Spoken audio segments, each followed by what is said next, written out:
two senators on the opposing mindsets about the historic tax credit. One, Senator Lager, who said, without a cap on the historic tax credit or other tax credits, there is no economic development bill. I talked with Senator Jeff Smith, who said if you put a cap on it, we're going to filibuster the bill. In other words, aren't there so many problems and so many issues that are unresolved that make the passage of an economic development bill right now not only not be able to pass quickly, but pass at all? Speaker, could you please? We've been talking about these credits for some time. It's nothing new. I look at the usage of it and what's happening downtown St. Louis and Kansas City. The fact that the Dream City Initiative now is starting to work its way through smaller cities.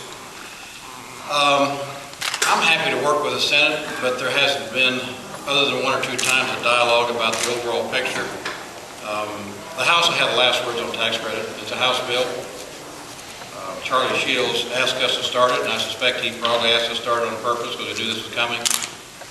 We're asking the bill to be sent back to us, and we'll have the appropriate conversation with the Senate, but the House will have the last word on tax credits, the viability of them. Do you support a cap on the historic tax credit? If it is workable, I'd support a conversation about it. It's just I'm not going to cave in to a month and a half of debate over nothing, and I get a 400-page bill that obliterates everything that we've done to put people to work. I'm not at this point ready to talk about putting a cap on anything, but it's worth a conversation.